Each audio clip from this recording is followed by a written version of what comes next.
Ever wondered how giants like Netflix or Google handle billions of users simultaneously? Delivering content seamlessly or processing countless searches without a hiccup. It almost seems like magic, right? But today, we're pulling back the curtain to reveal the core architectural secret that makes it all possible: horizontal scaling. And this isn't just about building one massive, super powerful machine. It's quite ingeniously about adding more machines, allowing systems to distribute these colossal, fluctuating workloads across, well, an army of resources. Our mission in this deep dive is to unpack exactly what horizontal scaling is, why it's become so utterly crucial in our always-on digital world, and, how it actually works under the hood. We'll explore the often tricky challenges companies face implementing it, and even gaze into what its future holds, all drawing from an incredible stack of sources you've provided, really rich with insights and real-world examples.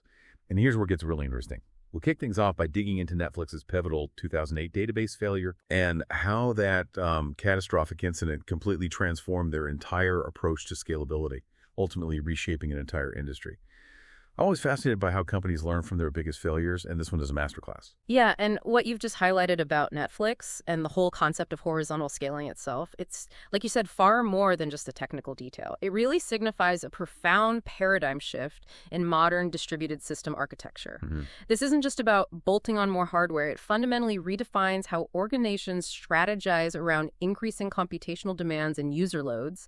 It really embeds scalability and resilience right into their core business model. Right.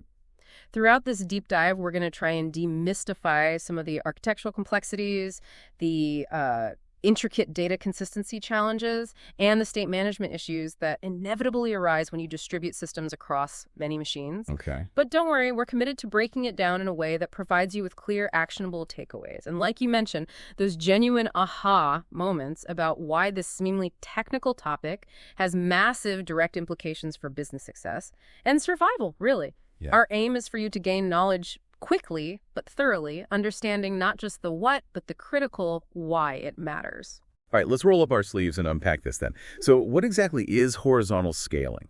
And how does it fundamentally differ from, what came before? Let's use a common analogy, maybe a relatable one. Imagine you run a bustling supermarket, okay? And suddenly you're hit with a massive rush of customers. Traditionally, when that supermarket got too busy, your first thought might have been, okay, let's make the existing checkout lanes faster. You'd upgrade the scanners, train your cashiers to be speed demons, maybe install self-checkout kiosks. That's essentially what we call vertical scaling or scaling up. You're increasing the power of individual servers, adding more CPU, more RAM, faster storage to a single machine, trying to make one lane process more customers per minute. Right, you're beefing up the existing resource. Exactly. But eventually, you hit physical limits, don't you? You always do. You can only make one checkout lane so fast. There's a finite amount of RAM you can cram into a server, a maximum CPU speed. You literally can't add any more power to that single box. And this is where horizontal scaling, or scaling out, dramatically changes the game. Instead of trying to make that one lane impossibly fast, you simply add more checkout lanes. You add more machines or nodes to your system and distribute the workload across all of them. Yeah, spread the load. Right. And each of these nodes operates as an autonomous unit. It's capable of handling a portion of the total workload, and they all work collaboratively to achieve the system's overall objectives. This approach kind of liberates you from the physical limitations of a single machine.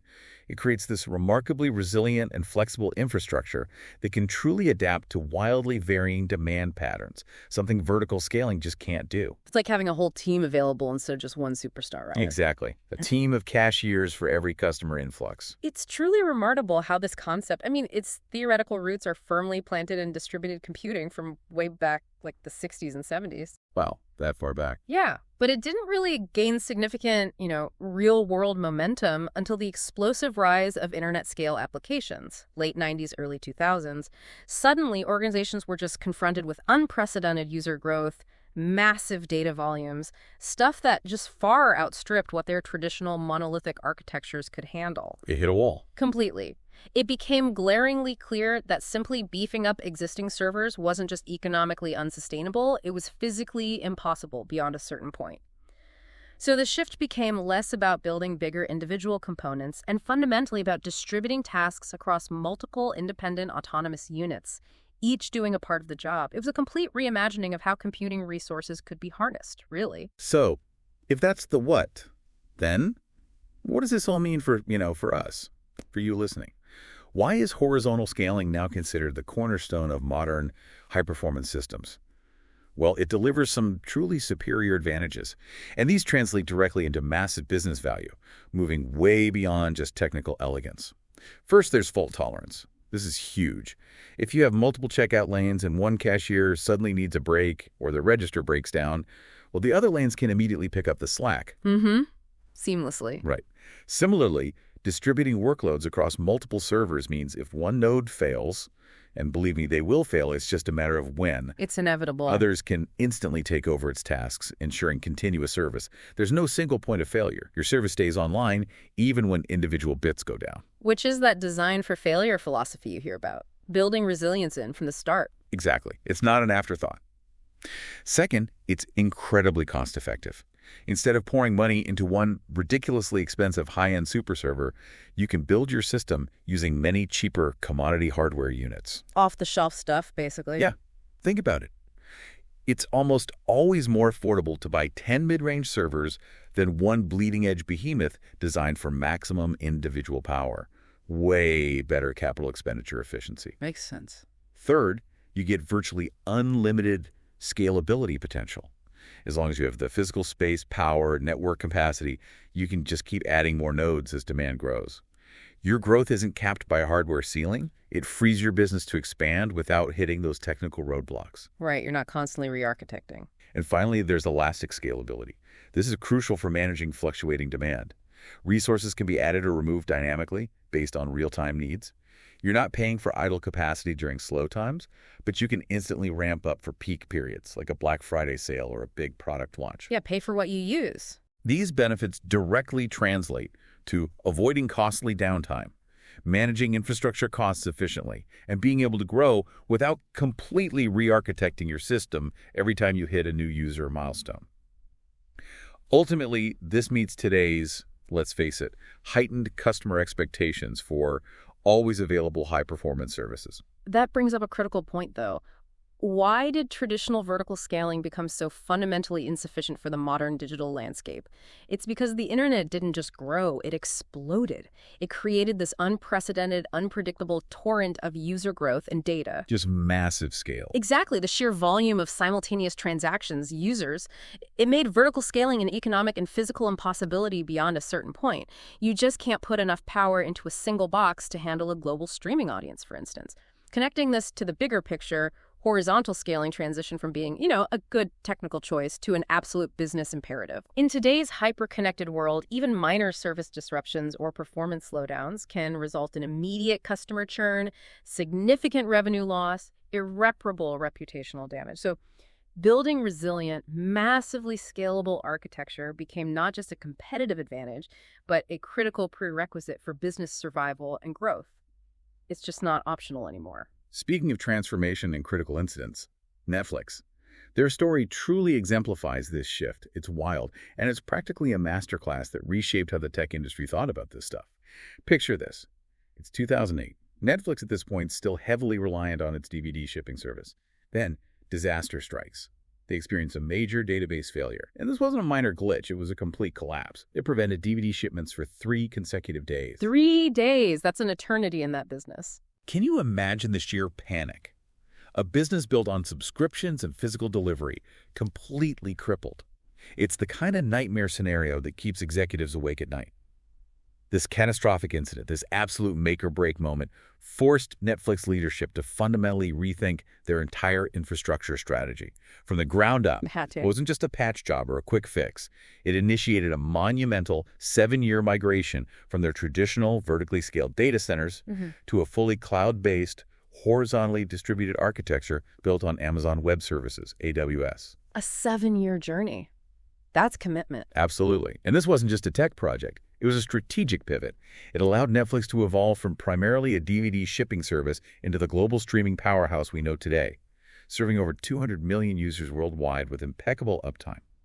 Crucially, this monumental effort completely eliminated those dreaded single points of failure that had almost sunk them back in 2008. What I find particularly insightful here is how a critical business setback, even one as severe as a multi-day outage, can act as such a powerful catalyst. A catalyst for profound and ultimately beneficial architectural transformation. Yeah, necessity is the mother of invention, right? Totally. It really underscores that the true long-term value of horizontal scaling isn't just about enabling raw growth or accommodating more users. It's fundamentally about building an ironclad layer of resilience, ensuring uninterrupted business continuity, and enabling truly global reach. Their eventual adoption of a cell-based architecture further illustrates this forward-thinking approach. Services are meticulously organized into isolated failure domains. Cells, like compartments. Exactly. Think of it like watertight compartments on a ship. This sophisticated design meant that even if significant components failed within one cell, it prevented those failures from cascading across the entire system. This allowed the platform to maintain remarkable availability and performance for its vast global subscriber base, even during periods of internal stress or component failures. It's a powerful testament to proactively designing for failure, not merely hoping for the best. Okay, so we know why horizontal scaling is important. Netflix's story really drives that home. That's the high-level vision. But how do you actually make a bunch of separate machines distributed across who knows where act like one cohesive, super powerful system? It sounds almost like magic, but at its core, it's built on some very fundamental, actually quite elegant principles. It really is. And the most critical one is statelessness. Statelessness. Okay, what does that mean in practice? Imagine if every time you went through a supermarket checkout, the cashier had to remember your entire purchase history and personal preferences before you even started. Chaos.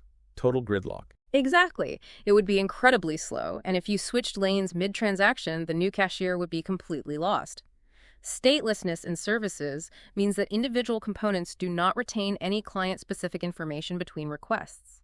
Each request is treated as an independent transaction, completely self-contained. So my shopping cart info isn't stored on one specific server. Right. It's likely stored in a shared, distributed cache or database that any server can access quickly. This fundamental design pattern enables any node in the system to handle any incoming request without requiring knowledge of previous interactions. That's the cornerstone for truly distributing workloads and making all servers interchangeable. Got it. Interchangeable servers. That's key. Absolutely. Then there's load distribution. Once you have multiple machines, you need a smart, dynamic way to send incoming requests to them efficiently and evenly. The traffic cop. Precisely. This is handled by sophisticated algorithms. Think of it like a highly intelligent air traffic controller directing planes to different runways to avoid congestion. Common strategies include round-robin requests distributed sequentially, like taking turns. Simple, but effective sometimes. Okay. Least connections is smarter. It actively directs requests to nodes with the fewest active connections, trying to ensure no single node gets overwhelmed. Makes sense. Send work to the least busy server. Exactly. Or weighted routing, which distributes traffic based on a node-specific capacity or even real-time performance, sending more work to the stronger, faster servers. The goal is always to maximize throughput and minimize latency for the user. Right. And finally, you mentioned data partitioning or sharding. Yes, sharding. It's not enough to just distribute the requests. You also have to distribute the data itself effectively across multiple storage systems. You can't have one gigantic database that every server tries to access all at once. That would just become a massive bottleneck, defeating the purpose. The database becomes the new single point of failure, basically. Precisely. Data partitioning is about balancing data distribution, query efficiency, and operational simplicity. Not always easy. Approaches include range-based sharding data divided based on key ranges, like customer IDs 1 to 1,000 on server A, 1,000 to 2,000 on server B, and so on. Okay, simple enough. There's hash-based distribution, using consistent hashing algorithms to spread data evenly across nodes, often based on a unique identifier, like a user ID, tends to distribute more evenly. Or directory-based approaches, which maintain mapping tables, essentially a dynamic index, to know exactly where specific data lives across your distributed storage. Like a phone book for your data. Kind of, yeah. The real challenge here, and why it gets complex, is when you need to perform operations that span across these different data partitions. Wow, like joining customer data with their order history if they're stored on different shards. Exactly that. That requires careful coordination and can introduce latency or consistency challenges. Okay, so statelessness, load balancing, sharding, those are the core ideas. They are. They're the foundational pillars upon which truly scalable distributed systems are built. Each principle tackles a core, unavoidable challenge of distributed computing. And their combined intelligent application is what ultimately enables true horizontal distribution. Statelessness solves session affinity. Load distribution ensures efficient resource use and prevents bottlenecks. Data partitioning handles massive data sets across distributed storage. When you combine these, you empower a collection of independent machines to function as a single, highly available, massively scalable system. So we talked about the abstract principles. Mhm. But what are the actual pieces of technology, the tangible components that bring this all to life and make it work in the real world? Good question. Let's get into the specifics. First up, probably the most common entry point are load balancers. These are the primary traffic directors we talked about. The traffic cops. Exactly, implementing those distribution algorithms. But critically, they also perform continuous health checks, constantly monitoring the back-end nodes, and automatically routing traffic away from any failed or unhealthy ones, ensuring users only hit functioning parts of the system. Super important for availability. Absolutely. Modern load balancers are quite sophisticated. They support both Layer 4 transport layer and Layer 7 application layer routing. Layer 4 versus Layer 7. What's the difference there? Think of Layer 4 like a basic bouncer checking network addresses and ports. Simple forwarding. Layer 7 is more like a smart maitre d'. It understands the application protocol, like HTTP. It can make routing decisions based on the actual content of the request, the URL, specific headers, cookies, things like that. Much more granular control. Ah, okay. More intelligence at Layer 7. Definitely. Next, a huge game changer for horizontal scaling, container orchestration platforms.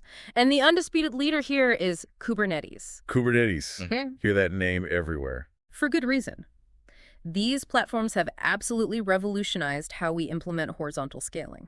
They provide automated deployment, scaling, and management for applications packaged in lightweight containers, like Docker containers. So like an automated manager for all these little application boxes? That's a great way to put it. Right. Like a sophisticated city planner and apartment manager for your applications. It ensures they always have enough space and resources. Its horizontal pod autoscaler, or HPA, is key here.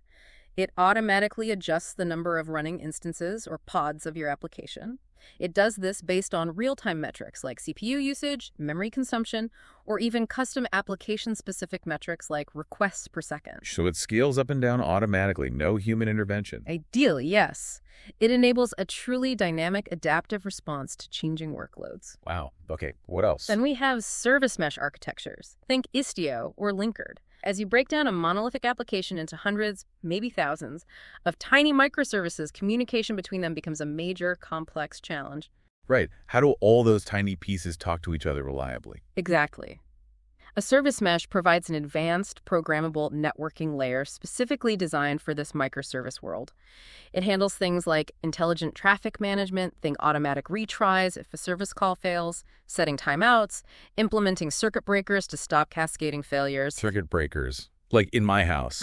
Sort of. If one service is failing repeatedly, the circuit breaker trips and stops sending requests to it for a while, giving it time to recover and preventing it from dragging down other services. It also enforces security policies, like ensuring all communication between services is encrypted using mutual TLS. And it provides deep observability features, like distributed tracing, which lets you visualize the entire path of a single request as it bounces across dozens of services. Super helpful for debugging. Okay, so it manages the complex communication and makes it more reliable and secure. Precisely. It acts as a smart, invisible communication layer, abstracting away a lot of the underlying network complexity. So load balancers, Kubernetes, service meshes, those are some key technologies. Yeah. If we connect this to the bigger picture, these technologies provide the critical automation and centralized control needed to manage the inherent complexity of distributed systems at scale. Historically, manually managing hundreds or thousands of individual servers and their interactions was just a colossal, error-prone nightmare. I can only imagine. These platforms abstract away much of that operational burden. They shift the scaling intelligence from manual operations and human intervention to automated, often self-healing platforms. They are the enabling backbone for the dynamic, elastic, resilient nature of modern cloud-native applications, allowing businesses to react to demand far faster than ever before. Knowing about these principles and components is one thing, but how do organizations actually put them into practice? What are the common implementation approaches and the practical tools they use day to day? Right, let's bridge the gap from theory to practice. One of the most effective architectural approaches is definitely microservices architecture. Microservices, yeah. Seems like everyone's talking about those too. It's a natural fit for horizontal scaling. Instead of building one giant monolithic application where everything is tightly coupled, you break it down into smaller, loosely coupled, independently deployable services. Each service does one thing well, and crucially, it can be scaled selectively. Ah, so you only scale the parts that need it. Exactly. If your user login service is getting hammered during peak signup, you only need to scale that specific service, not your entire application, not the product catalog service, or the recommendation engine. This optimizes both performance and, critically, cost. You're only allocating resources where they're most needed at that moment. Makes a lot of sense. What about databases? That sounds tricky to scale horizontally. It is. Database scaling is often one of the hardest parts. For applications with read-heavy workloads, lots of looking up data, not much changing it, a common strategy is using read replicas. You have one main primary database instance for writes, and then multiple replica copies that handle all the read requests, distributing that heavy read load. Okay, spreading out the reads. Right.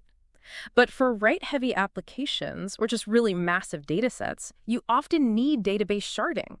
Partitioning your data across multiple independent database instances, like we discussed earlier, this enables linear scaling of both reads and writes, which is powerful, but it introduces significant complexity, especially around managing cross-shard transactions. Right, when one action needs to touch data on multiple shards. Exactly. Yeah. Maintaining those ACD properties, atomicity, consistency, isolation, durability, the guarantees you expect from a reliable database across distributed instances is a huge challenge.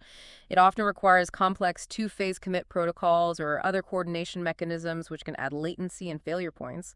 It's a major research area in itself. Definitely sounds complex. What else? Caching strategies are absolutely crucial for performance and reducing database load.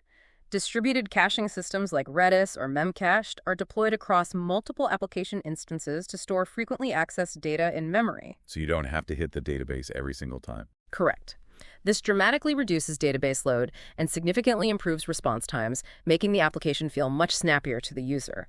But you need to be careful about cache invalidation and consistency, making sure users aren't seeing stale data from the cache. Another trade-off. Always. And for background tasks or long-running operations that don't need an immediate response, I think sending emails, processing images, generating reports, asynchronous processing and message queuing systems like Apache Kafka or RabbitMQ are vital. These systems allow you to decouple parts of your application. One service puts a job message onto a queue, and separate worker services pick up those jobs and process them independently. So the user doesn't have to wait for the background stuff to finish. Precisely. It allows the user-facing parts to respond quickly, while the heavy lifting happens in the background, scaled horizontally across many worker nodes. These queues also add resilience. If a worker fails, the message stays on the queue, and another worker can pick it up later. Okay, so microservices, database scaling, caching, async processing, those are key approaches. What about the specific tools people use? Sure. Foundational are container technologies like Docker. They provide consistent deployment environments. What works on a dev's laptop works the same in production. Plus, resource isolation and rapid startup times, essential for dynamic scaling. Docker is the packaging. Right. And then the orchestration platforms we mentioned, primarily Kubernetes, automate the deployment, scaling, networking, and service discovery across these container environments.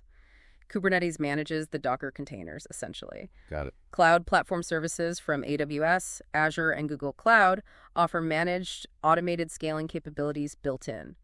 Think AWS auto-scaling groups, Azure virtual machine scale sets, Google Cloud instance groups.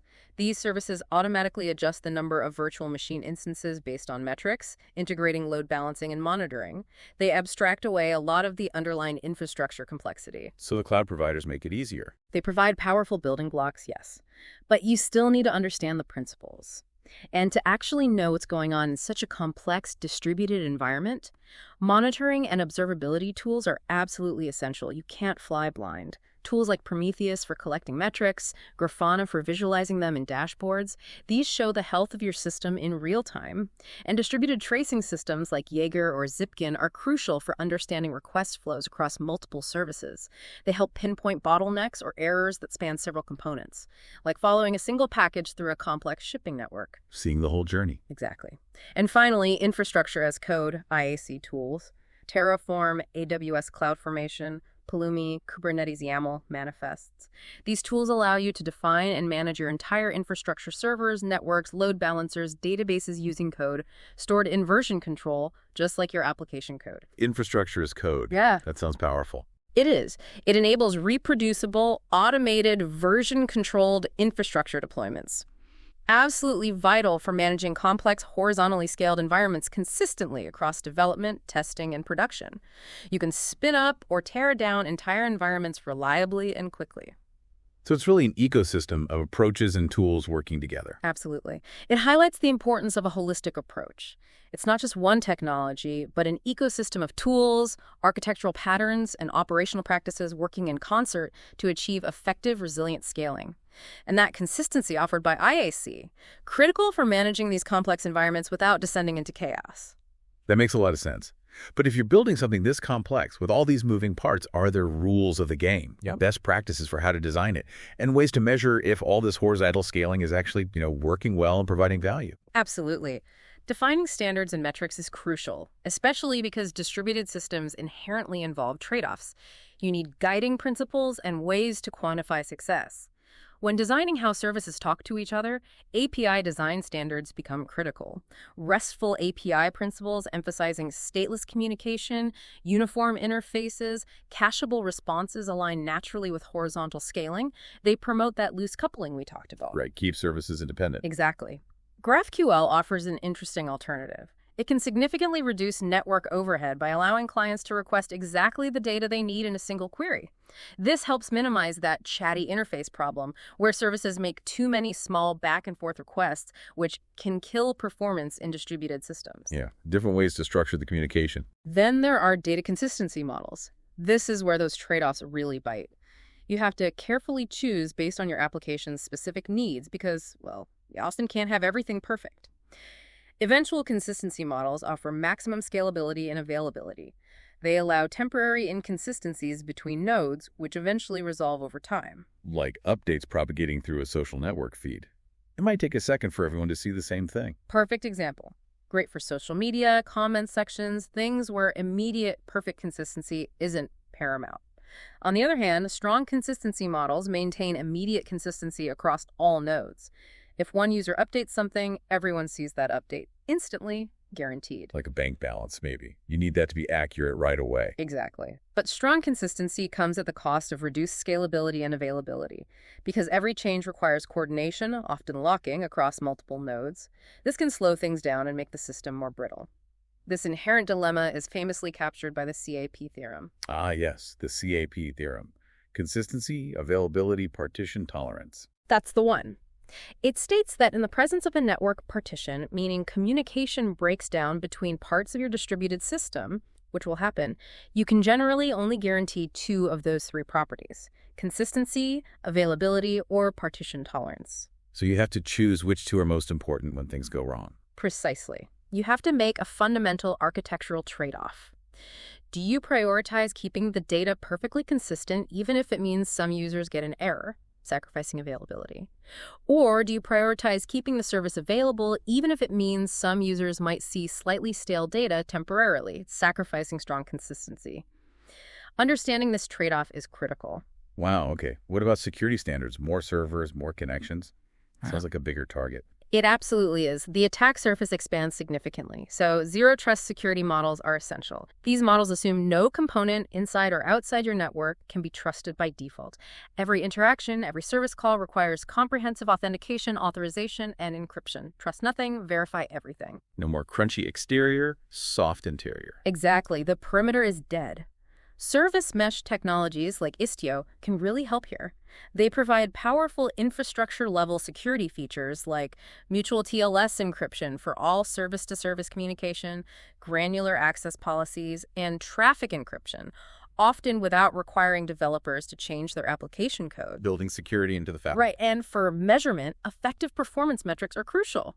Forget just looking at average response times. Why, isn't average good enough? It can be incredibly misleading. Imagine you have 99 requests that take 10 milliseconds and one request that takes a full second.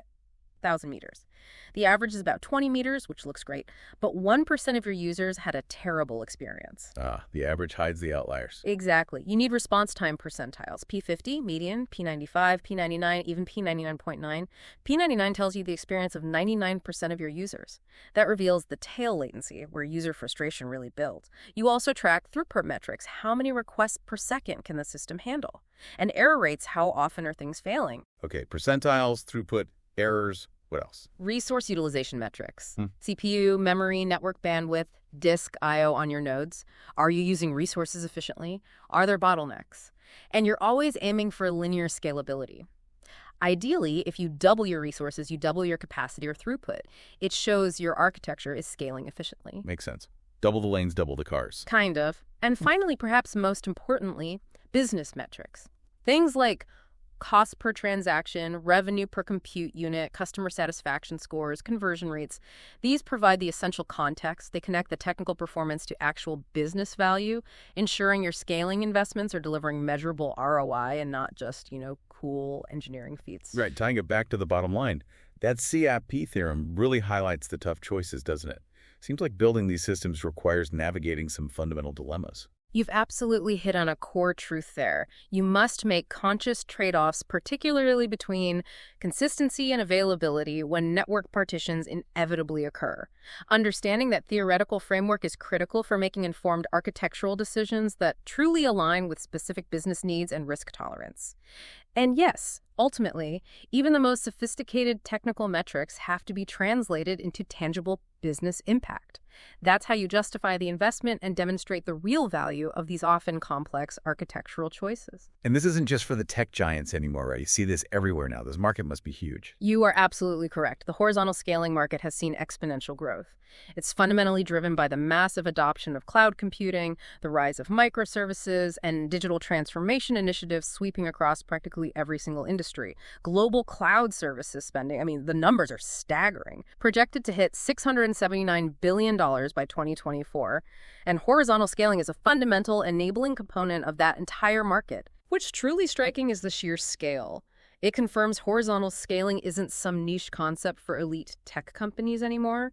It's rapidly becoming the default infrastructure pattern for almost all new digital businesses and for enterprises modernizing their systems. Organizations increasingly recognize that traditional vertical scaling just cannot meet the agility, the scale, and the cost efficiency demands of today's digital world. And it's not just the big three cloud providers, AWS, Azure, GCP, driving this, although they certainly dominate with comprehensive offerings like AWS autoscaling groups, Azure Kubernetes Service, Google Cloud Instance Groups.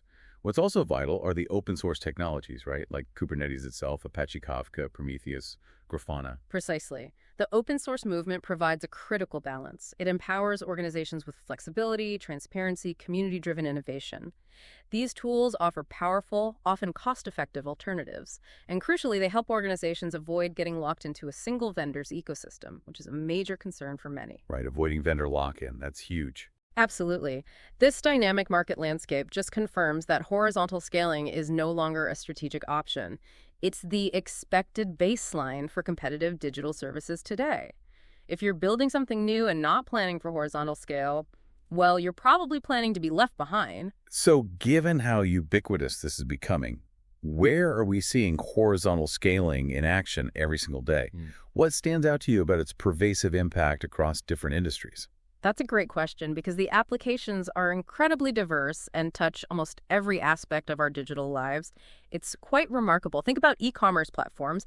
During massive promotional events, Black Friday, Cyber Monday, even just a flash sale for a hot product, these platforms handle explosive traffic spikes. We're talking going from thousands to millions of requests per second in an instant. Yeah, the thundering herd problem. Exactly. Companies like Amazon really pioneered how horizontal scaling enables rapid linear capacity expansion, dynamically adding compute resources to accommodate sudden demand without any service degradation.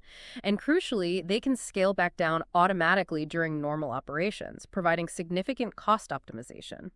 The risk of losing sales due to an outage during those peak periods, simply too high to tolerate. Horizontal scaling directly protects their revenue during their most critical times. Does it make sense? What about streaming? You mentioned Netflix earlier. Right. Content delivery and media streaming. Netflix is the prime example, serving over 200 million global subscribers.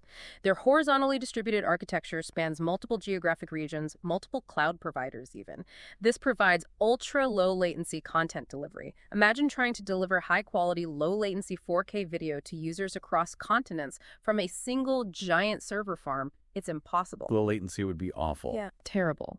This distributed architecture not only handles massive scale, but also maintains service availability even during regional outages. It enables content localization, optimizes bandwidth for individual users based on their connection speed, ensuring a smooth, uninterrupted viewing experience no matter where you are. Okay. E-commerce, streaming, what else? Finance. Financial services is another huge area where horizontal scaling is absolutely mission critical. High-frequency trading platforms, real-time fraud detection systems, mobile banking apps. These handle millions of transactions per second, often with incredibly strict consistency requirements and heavy regulatory compliance burdens. Milliseconds matter there, literally. Absolutely. Yep. The low latency and high throughput characteristics of properly implemented horizontal architectures are essential. A fraud detection system, for example, needs to analyze vast amounts of data across countless transactions in real time to flag suspicious activity instantly before the transaction completes. Preventing fraud before it happens. That's the goal. And an increasingly vital area is the Internet of Things, IoT. Think smart city initiatives, autonomous vehicle systems, industrial IoT deployments monitoring factory floors.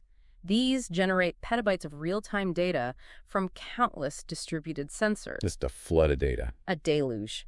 Horizontal scaling provides the essential capabilities for ingesting, processing, and analyzing these massive data volumes as they flow in. And this is where edge computing comes in, extending horizontal scaling principles closer to the network edges, near the sensors or devices. Processing data closer to where it's generated. Exactly. This enables real-time processing and decision-making while significantly reducing bandwidth costs and latency.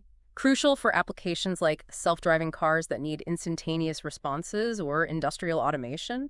Across all these industries, the ability to accommodate wildly variable traffic patterns from viral growth overnight to predictable seasonal spikes isn't just beneficial, it's absolutely critical for survival and success. It's clear this is everywhere and vital for just making modern tech work. But beyond the bits and bytes, the performance. What's the tangible ROI? What's the real business value proposition for going through all this complexity? That's the crux of it, isn't it? If we connect this to the bigger picture, horizontal scaling is a profound strategic enabler for business agility and competitive advantage. It goes way beyond just technical capability. First, there's cost optimization. This is often a primary driver. With horizontal scaling, you achieve what's often called linear cost scaling. Your expenses increase proportionally with your actual resource utilization. Instead of paying for a giant server that's mostly idle. Exactly. Traditional vertical scaling often requires you to buy expensive high-end hardware to handle theoretical peak loads that might only happen a few days a year. This leads to significant underutilization during normal operations, basically. Wasted money on idle capacity. Horizontal scaling enables dynamic resource allocation. Capacity can be added or removed in real time based on actual demand. You're simply not paying for servers sitting there doing nothing most of the time. For large enterprises, this can translate to millions in savings annually. Pay as you go, essentially. Pretty much. Then there's a direct revenue impact. Horizontal scaling allows organizations to seize additional business opportunities that would be impossible or severely limited otherwise. E-commerce platforms, like we said, handle Black Friday spikes without losing sales due to slowdowns or outages. That's direct revenue capture. Software as a service, SaaS providers, can onboard new customers rapidly and seamlessly without needing disruptive, planned infrastructure upgrades, enabling faster revenue growth and much better market responsiveness. Imagine being able to handle 50% user growth overnight because your competitor had an outage. Your infrastructure just scales. That's pure revenue gain. Right, capitalizing on opportunity. And risk mitigation. The benefits here are substantial. Improved service availability, dramatically reduced downtime costs, enhanced customer satisfaction and retention. Distributed architectures inherently eliminate single points of failure. They provide graceful degradation where partial system failures might slow things down slightly but don't cause a complete outage. Better than everything going dark. Much better. Customer retention improves significantly when services maintain consistent performance and high availability. This directly impacts long-term revenue and brand reputation. A major outage can cost millions, not just in lost immediate revenue, but in compliance fines, brand damage, customer trust. The costs pile up fast. They do. Finally, there are significant operational efficiency gains. You see reduced manual intervention because of automated scaling responses. Auto-scaling mechanisms eliminate the need for frantic manual capacity planning and stressful, error-prone emergency scaling operations during incidents. This reduces operational overhead and the risk of human error. Freeing up engineers to work on features, not fight fires. Exactly. Standardized deployment processes, enabled by things like containers and infrastructure as code, allow for faster, more reliable feature delivery and improved developer productivity. Ultimately, it's about moving from a reactive stance, constantly putting out fires, to proactively managing growth and risk, making always available high performance a baseline expectation for your customers, not just a nice to have. This all sounds absolutely amazing. The benefits are incredibly clear, but nothing in tech is ever perfect. There have to be downsides, right? What are the common headaches, the technical hurdles companies inevitably face when trying to implement horizontal scaling? Because I imagine it's not always sunshine and rainbows. Oh, you're absolutely right. It's definitely not a magic bullet, and the complexity can be considerable. This brings up a critical point about the true cost of embracing this powerful architecture. While horizontal scaling offers immense benefits, it absolutely demands sophisticated solutions for a whole new set of challenges. Okay, like what? What are the big ones? One of the most prevalent and often hardest headaches is data consistency, especially when you have distributed transactions spanning multiple nodes or even different types of databases. Right, keeping everything in sync across all those machines. Exactly. Imagine trying to keep multiple copies of a document perfectly synchronized across different editors making changes simultaneously. That's the fundamental challenge. You can run into split-brain scenarios during network partitions where different parts of the system can't talk to each other and start making conflicting decisions about the state of the data, leading to divergence and inconsistency. And race conditions where the timing of different operations leads to unexpected, incorrect outcomes can easily cause data corruption or inconsistent application behavior if not handled carefully. Sounds like a nightmare to debug. It can be.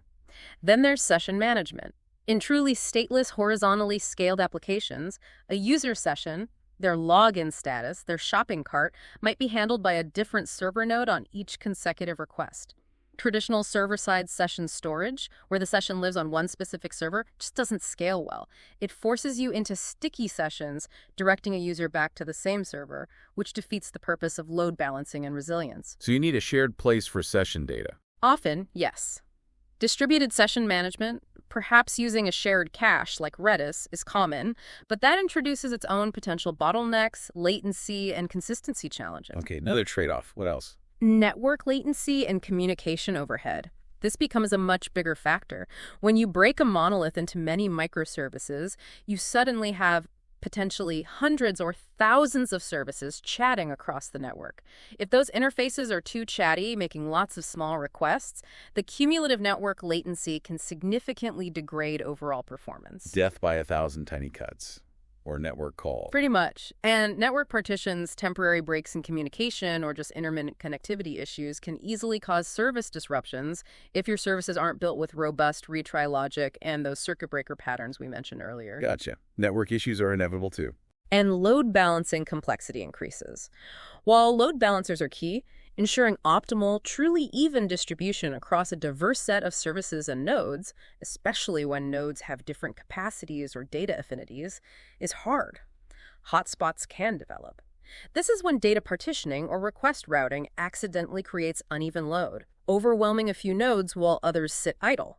This completely negates the benefits of scaling out. So the load balancing needs to be smart. Very smart and often adaptive. Okay, those are some common headaches. But what about deeper technical challenges? on the more deeply technical side, database scaling, as we touched on, remains particularly complex. Maintaining those AC properties across distributed database instances is incredibly difficult. Cross-shard transactions often require complex distributed coordination protocols, adding significant performance penalties and more potential failure modes. Rebalancing data when you add or remove database shards to scale can also cause temporary performance degradation and requires very careful planning and execution. Yeah, messing with live data across servers sounds risky. It is. Auto-scaling algorithms also need careful tuning. They have to delicately balance responsiveness, scaling up quickly when load increases with stability, avoiding oscillating behavior where the system rapidly scales up and down unnecessarily, wasting resources and potentially causing instability. Predictive scaling, trying to scale before the load hits, requires remarkably accurate workload forecasting, which is notoriously difficult for irregular or unpredictable traffic patterns. Predicting the future is hard. Shocker. Right. And cold start penalties in containerized or serverless environments can cause temporary performance issues.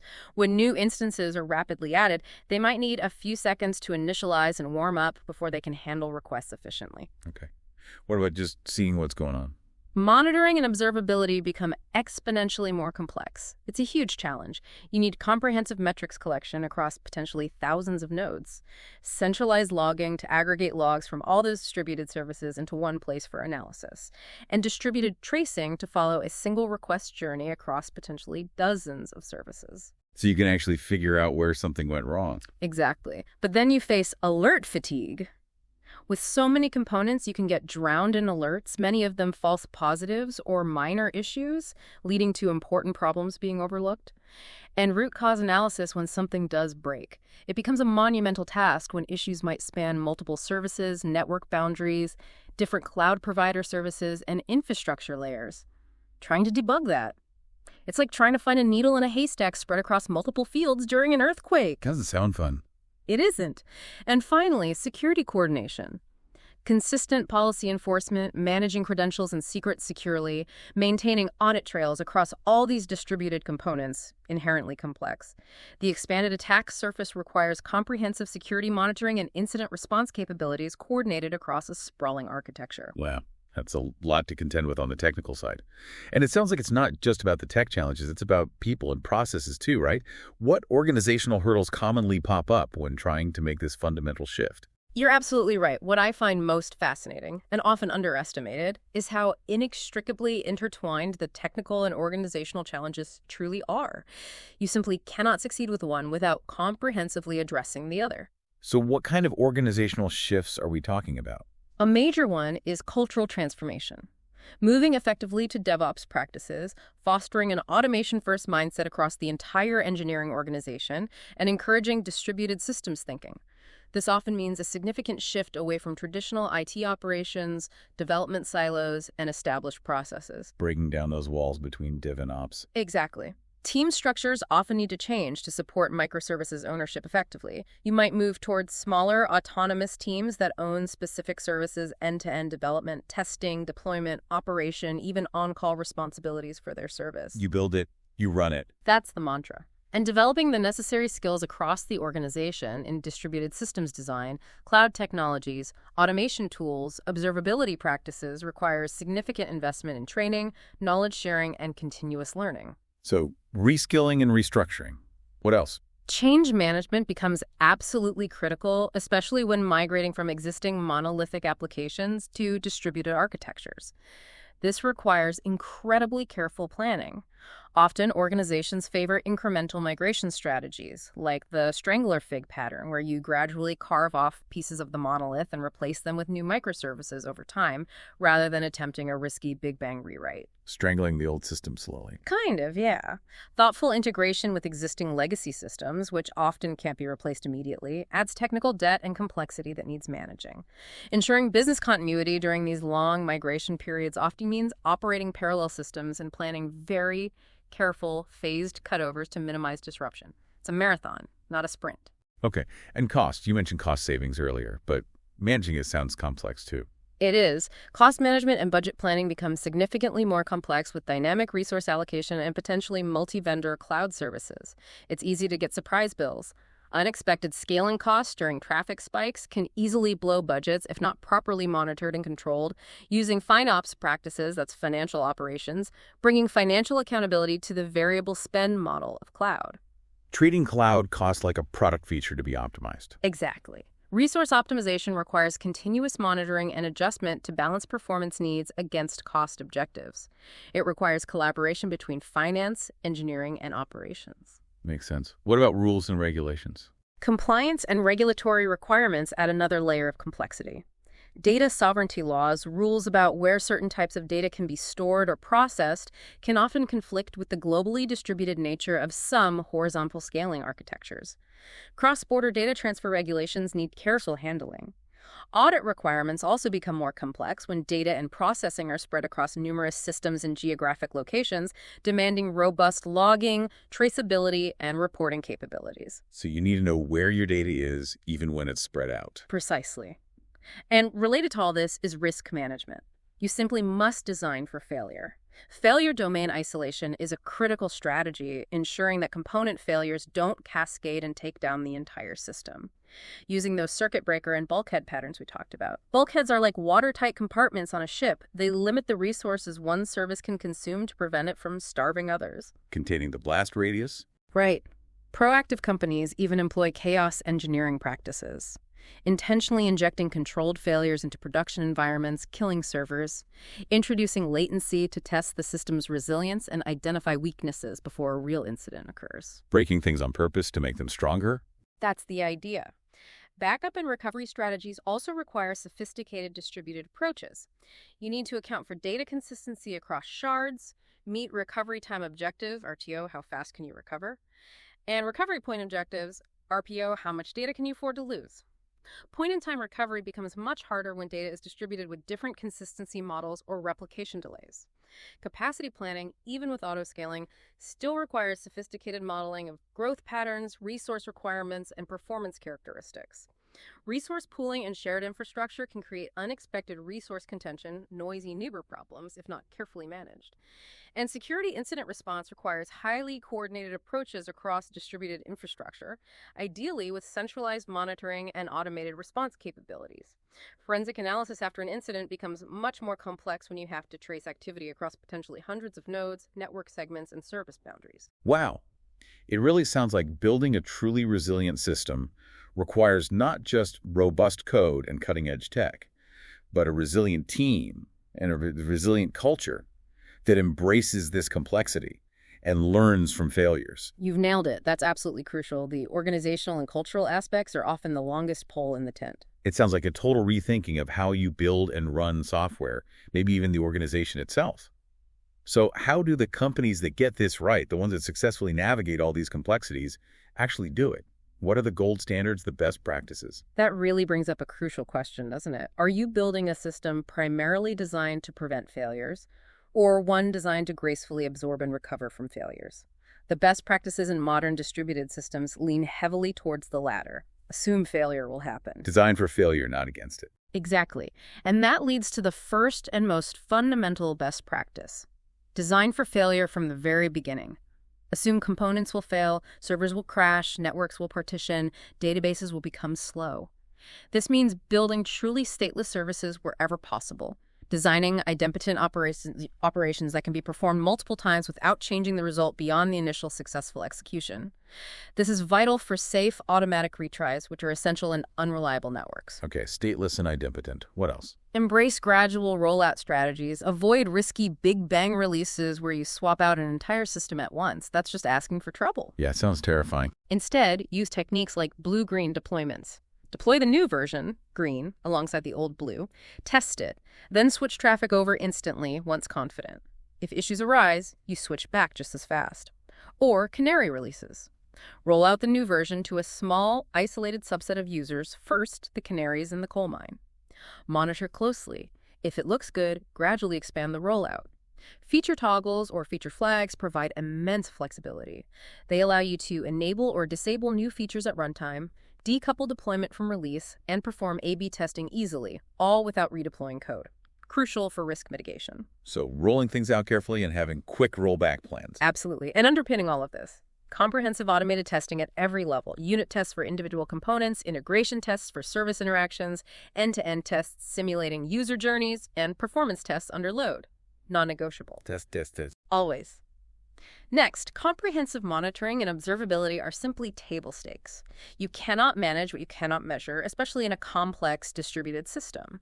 You need visibility into application metrics, request rates, error rates, latency percentiles. Infrastructure metrics, CPU, memory, network, and business metrics, orders, revenue, user signups, all correlated together. Seeing the whole picture. Exactly. Alerting strategy should be carefully tuned to be actionable. Focus on alerts that indicate real user impact or imminent system failure, avoiding that dreaded alert fatigue where teams start ignoring noisy, non-critical alerts. An intuitive dashboard should provide a real-time pulse of system health, understandable by everyone involved. Actionable alerts, not just noise. Right. Finally, meticulous documentation and runbook maintenance become absolutely critical for operational success and knowledge sharing in these complex environments. Architecture decision records, ADRs, should capture the rationale behind key design choices and trade-off considerations. Why did we choose this database? Why this consistency model? This helps new team members understand the why, not just the what. And incident postmortems should be blameless learning opportunities. Focus rigorously on understanding the sequence of events, the contributing factors, technical, process, human, and identifying concrete systemic improvements to prevent recurrence. Fostering a culture of continuous learning from failures is vital for improving system resilience over time. ADRs and blameless postmortems. That sounds like building institutional memory. It is. It's about learning and improving collectively, making the whole system, including the people and processes, more robust. That's a powerful shift in mindset, moving from preventing failure to designing for it and learning from it. This field isn't static, though.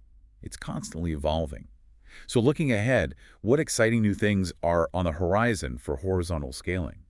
What's next, beyond what's already being widely adopted? Yeah, it's a fascinating space because it never stands still. What's truly interesting is how these emerging developments are pushing the very boundaries of what's possible, especially in terms of latency, efficiency, and intelligence.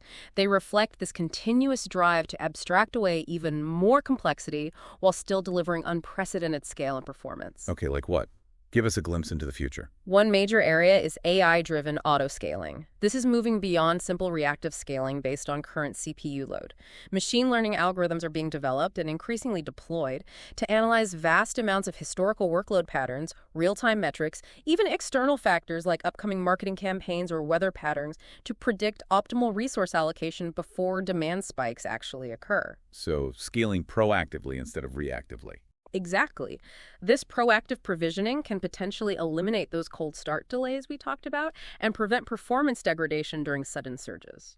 We're even seeing reinforcement learning approaches being developed to continuously optimize scaling decisions in real time, balancing a complex interplay of cost, performance, and availability objectives automatically. Letting the machines learn how to scale themselves better. Cool. Very cool. Then there are edge cloud hybrid architectures. With the rapid rise of 5G networks and increasingly sophisticated IoT deployments, we're seeing a powerful combination of centralized horizontal scaling in the main cloud regions with distributed compute capabilities pushed out to the network edge. Bringing the compute closer to the devices or users. Precisely. This edge computing layer allows for ultra-low latency processing for applications that need it. Think autonomous vehicles making split-second decisions, real-time industrial control systems, augmented reality experiences, while still leveraging the scale and centralized management of the cloud for less latency-sensitive tasks, data aggregation, and model training. Best of both worlds. That's the idea. Serverless computing, or function as a service, FaaS, continues to evolve and is fundamentally redefining horizontal scaling for many use cases.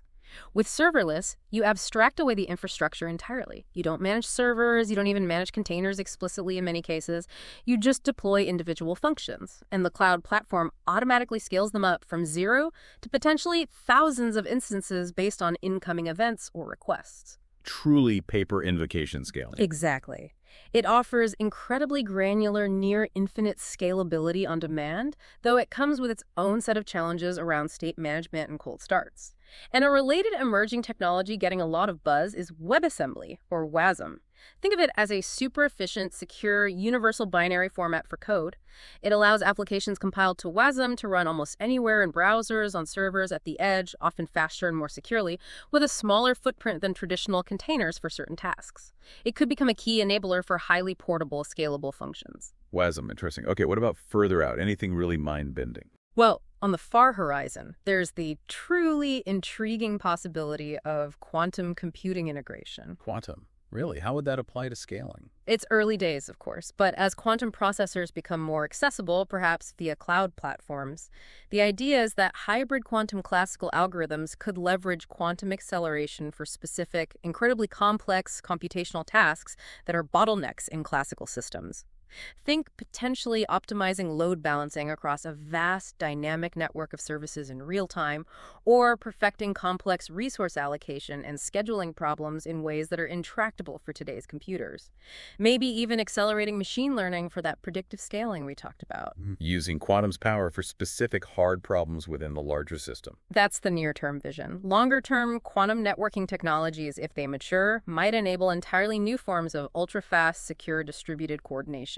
But that's definitely still deep research territory. That sounds like something straight out of science fiction. So, okay, bringing it back down to earth a bit. Looking maybe just a few years down the road, where is the market headed? What do the experts predict for the next phase of horizontal scaling adoption? Yeah, it's important to ground this in market realities. This really brings up a crucial question. How will organizations adapt to these rapid shifts and continue to manage the inherent and often growing complexity? The increasing need for sophisticated multi-cloud management tools and rigorous FinOps practices underscores that complexity isn't vanishing. It's just being managed in new, more sophisticated, data-driven ways. So what are the big trends analysts are pointing to? Market analysts predict that horizontal scaling adoption will continue to accelerate significantly. Gartner, for instance, forecasts that by 2027, over 90% of new enterprise applications will incorporate cloud-native and horizontally scalable architectures by default. 90%. So it's just becoming the standard way to build things. Absolutely. It's quickly becoming the universal baseline for modern applications.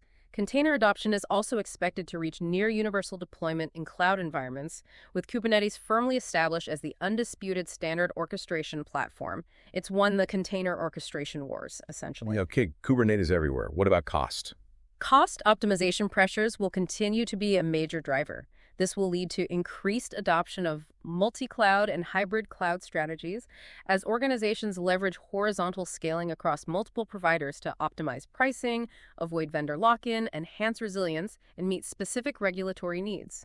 We'll also see more sophisticated use of cheaper, interruptible compute options like AWS Spot instances or Azure Spot VMs, which requires applications to be even more fault-tolerant at the application layer to handle those interruptions gracefully. And FinOps practices, bringing that financial accountability to cloud spend, will become standard operating procedure for managing these complex, dynamic environments effectively.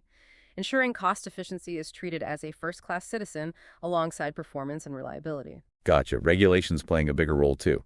Definitely. Regulatory compliance will increasingly influence horizontal scaling architecture decisions.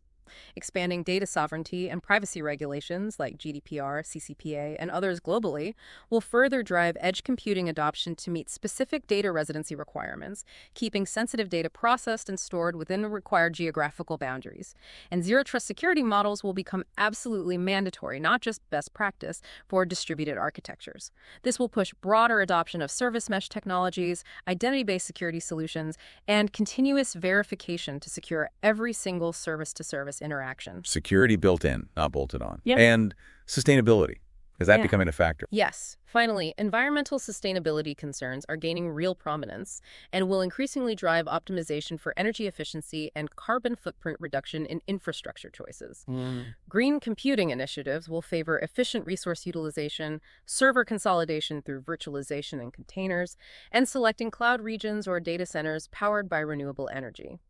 We might even see workload scheduling algorithms that incorporate real-time carbon intensity metrics alongside traditional cost and performance factors, actively shifting computation to times and locations where green energy is most abundant, aiming for more eco-friendly operations overall. Wow, optimizing for the planet too. That's encouraging. The overall market sounds like it's just going to keep exploding. The projections are huge. Global spending on the technologies enabling horizontal scaling cloud platforms, orchestration, monitoring, databases, networking is projected to exceed an astounding $200 billion annually by 2028.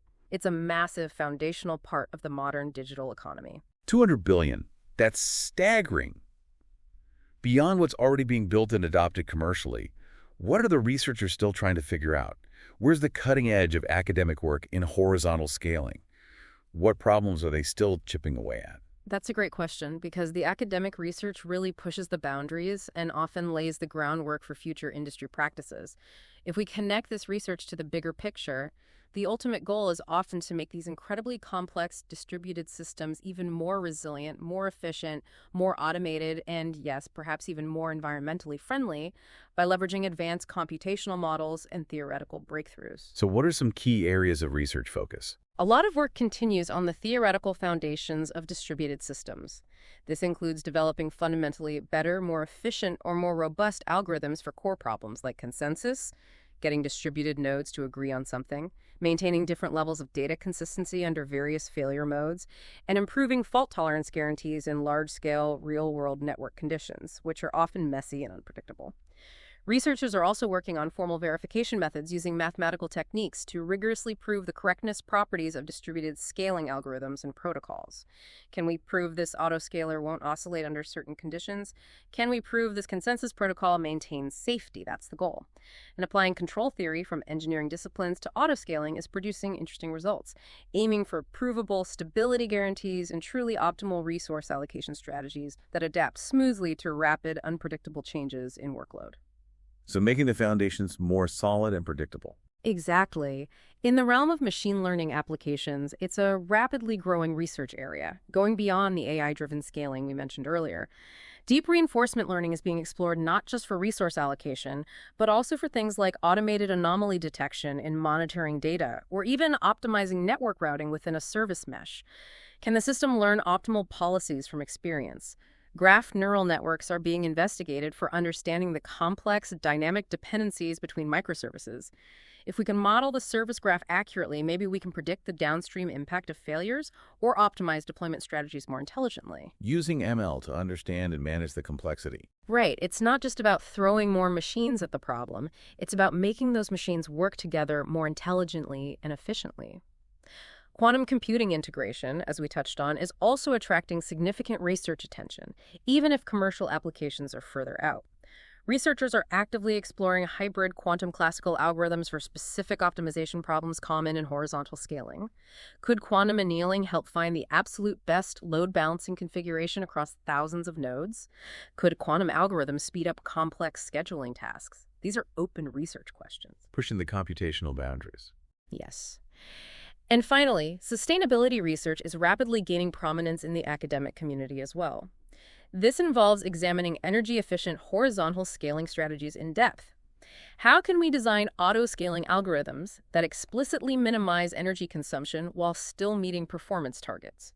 How can workload scheduling leverage renewable energy availability forecasts? Developing green computing algorithms that formally balance performance, cost, and environmental impact, like carbon footprint, is becoming an important research topic. As is the life cycle assessment of distributed systems, considering the environmental impact from hardware manufacturing and shipping, through operational energy use to eventual disposal and recycling. The goal is to minimize the overall ecological footprint of these massive digital infrastructures. That's really fascinating. So the research is tackling everything from the theoretical underpinnings to the practical efficiency and even the environmental impact. It really spans the full spectrum, constantly pushing what's possible. Wow. We've truly covered a massive amount of ground today. From the core concepts of horizontal versus vertical scaling, digging into why it's so crucial with the Netflix story, exploring the nuts and bolts of how it works with statelessness, load balancing, Kubernetes, all the way through the real-world impact, the tough challenges, best practices, and even glimpsing its AI-driven and potentially quantum-powered future. It's crystal clear that this isn't just some obscure technical detail. It's a fundamental shift in how we build and operate the resilient, high-performing systems that power our modern digital world. Systems that have to handle the incredibly unpredictable demands we throw at them every day. So the question for you listening is, what does this all mean for your approach? How might understanding these principles, designing for failure, embracing eventual consistency where appropriate, leveraging automation, change how you think about building your own systems, managing your data, your infrastructure, or even your overall business strategy? Whether you're thinking about a simple web application or a complex global enterprise system, the principles of horizontal scaling offer a proven pathway. A way to handle unpredictable growth, maintain high availability, and critically, build truly resilient systems that can absorb failures gracefully, rather than collapsing under pressure. If this has piqued your interest, I really encourage you to do some more digging. Maybe research Kubernetes horizontal pod autoscaler in more detail, delve deeper into Netflix's innovative cell-based architecture, or really explore the nuances and implications of the CAP theorem and see how different companies have chosen to navigate those fundamental trade-offs. There's always so much more to learn. Indeed. And if there's one key takeaway, perhaps it's this. The most valuable knowledge about horizontal scaling isn't just the technical expertise, though that's important. It's truly understanding the fundamental trade-offs, the constant balancing act between consistency, availability, performance, complexity, and cost. And crucially, understanding how the decisions you make about those trade-offs directly impact your business outcomes, your customer experience, and your long-term viability. So as you consider your own systems or systems you might build in the future, I encourage you to think critically. Not just if your systems can scale, but how sustainable they can scale, how resiliently they can scale in the face of inevitable change, unpredictable events, and continuous growth. That critical thinking, embracing the complexity, and the idea of designing for failure is absolutely essential in today's world of information overload and rapidly evolving technological demands. Excellent points. Well, that's our deep dive for today on the fascinating world of horizontal scaling. Until next time, keep exploring, keep learning, and stay curious.